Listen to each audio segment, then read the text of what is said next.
Hi guys, and welcome to All About the Philippines. Now today we're going to be taking a look at large age gaps in relationships, especially with Filipinas. Now age gaps anywhere between 10 and 50 years are becoming more and more common between Western men and Filipinas. So the question is, how do we make that relationship succeed, especially as the age gap gets bigger and bigger and bigger?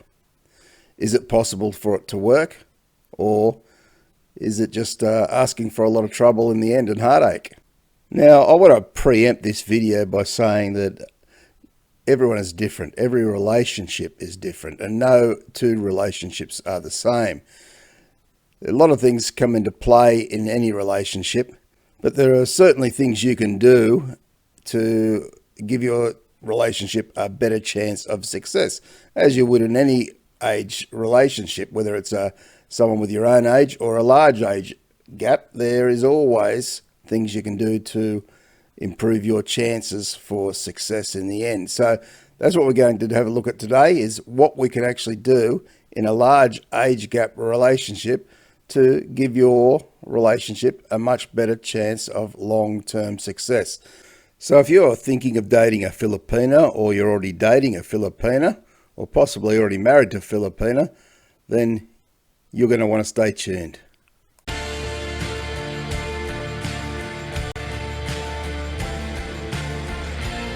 Now, the first thing I hear a lot of people say, oh, age is only a number. Age doesn't really matter. And that's only true to a certain extent. Once you start getting out beyond the 20, 30-year age gap, then things really do change. You're going into a relationship with a person of a different era, of a different generation, and the way you will see things will be totally different to the way he might see things or she might see things. So really having a good look at what age gap you want in your relationship is really important and something to consider very, very carefully. Now, the next point I want to raise is the maturity levels of a Filipina. Now, when they're in their 20s, they're generally still fairly immature. And that's not a criticism of a Filipina, that's just the facts and how it is. Now, is a 20-year-old Filipina ready to settle down, be married, and have the married life, so to speak? Or is she still going to want to be going out with her friends and partying and doing all those things that most 20-year-olds do, which is quite different to what they'll be doing with you. If you're in your 60s or 70s, you're not going to have a lot of energy to be going out partying and doing the life that she wants to do. So there's got to be compatibility there, and that's a big thing to think about when you're looking for a Filipina, especially if you think of a young Filipina.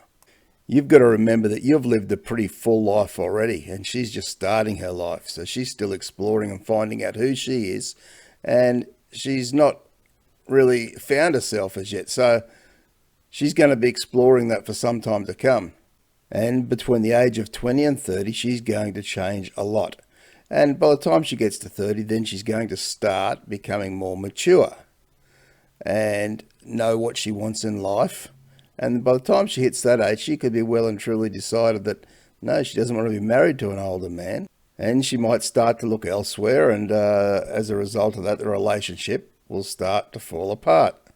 So an important question to ask yourself if you're a man in your 50s, 60s, or 70s is, would you be better off looking for a Filipina in their 30s, 40s, or 50s? Filipinas in those age groups certainly have a lot to offer. They have a lot more maturity, and they're set in their life, and they know really what they want. So ask yourself, would a Filipina of that age group be more compatible with you for a long-term ongoing relationship? Now, the next point is, how long have you actually known this Filipina for? So if you're already in a relationship, how long have you known her for before you're going to say, I'm going to get married to her? Has it been a quick whirlwind romance, or have you taken your time to really get to know her and know a lot about her, her family, and her life in general? I see many Western men seem to fall in love very, very quickly with Filipinas. And I wonder sometimes if that's because they might be lonely or they've gone through bad relationships themselves and they're trying to find something good in their life and they're just wanting to find it super fast. The way to do it, in my opinion, is just to slow it right down and really get to know that Filipina very, very well before you commit to anything at all. After all, if she's the right Filipina for you, then she's not going to mind taking it a bit slower and getting to know you as well also. Now, the next point is if you're thinking about marrying your Filipina, or you're thinking about marrying a Filipina in the future, then at some point before you get married or decide to get engaged even, you need to really have a good long talk with your Filipina about the future. What is that going to hold for the both of you to see if you're both on the same page? Now, things to discuss are very important, things like kids. Does she want kids? Do you want kids? Does she already have kids? And if so, are you prepared to look after those kids as your own? Or what is going to happen with her kids if she comes to your country? Are those kids going to come, or are they going to stay in the Philippines? Very, very important things to think about. Other things you might want to be discussing are about money. Now, if she's coming to your country, are you going to be sending money home to her family? If so, to who, how regularly, and how much? All things that need to be sorted prior to a marriage so there's no conflict once you guys do get married.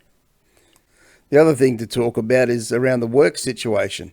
Is she expected to work? Are you still working, or are you retired? Or when will you retire? And what sort of jobs is she likely to get if she comes to your country? Things are a bit different in most Western countries, and Filipinos can't always just walk into a good paying job. Quite often they've got to start in a lower paying job and work their way up from there. So help your Filipina to understand what it is like if she was to come to your country, or perhaps you're going to her country to live or retire in, and talk about what the future will hold there for the both of you, how that is going to look. That's really important. Now, if she's come to your country, for example, and she's much younger than you, the thing I see a lot with Western men and very young, attractive Filipinas is the man often becomes very overbearing with the Filipina. Now, by this I mean he doesn't really let her go anywhere on her own. He seems to feel like he's got to do everything for her and be around her all the time. Now, there might be two reasons for that. One could be he's just worried about her in a new country and he's trying to help her the best he can. And the second thing is maybe that he's worried that she might meet a younger man and run off with him. So, or it could be a combination of both those reasons. Now, the first point I just mentioned there about the trying to do everything for her because she's new in the country, well, that's okay to a point in time, but at some point she's going to need to do everything for herself and become more independent. That's really important for her to get confidence in your country. And are you going to let her get a driver's license so she can have more independence, so she can go places on her own? These are things you really need to consider. And if you don't want to stifle your relationship with her, so to the point when she's feeling like she can't go anywhere or do anything on her own, then you need to really have a good look at this, because if you do stifle her and stop her from being independent, then you're only going to be damaging the relationship. And of course, in time, that relationship will come to an end. She'll get sick of it and she can't live like that. And do you really blame her? After all, who can live with being controlled constantly every day? Now, the next point I'd say would be, as in any other relationship, whether it's a large age gap or not, would be to spend quality time together as a couple and or family. You can never have enough quality time. I mean, life gets very busy around work and social activities and whatever else, but to find time every week for you and your partner, that is very, very important. So planning some activities together in advance, or a date night once a week, can be very, very important and go a long way into the long-term success of your relationship. And the final point I want to make, as in any relationship, but especially when you've got such a large age gap in a relationship, is communication is key. And without good, solid communication, your age gap relationship is bound to fail at some point. So it might, as I say, it might be a bit of a cliche saying communication is important, but really, especially in a big age gap, it is very, very important that you're on the same page, that you're communicating to each other what your wants are, what your goals are with each other, what your goals might even be separately as well. And without good communication, then your relationship is bound to drift apart and eventually fail. So that's my best tips on how to make your large age gap relationship succeed, or at least give it a better chance to succeed.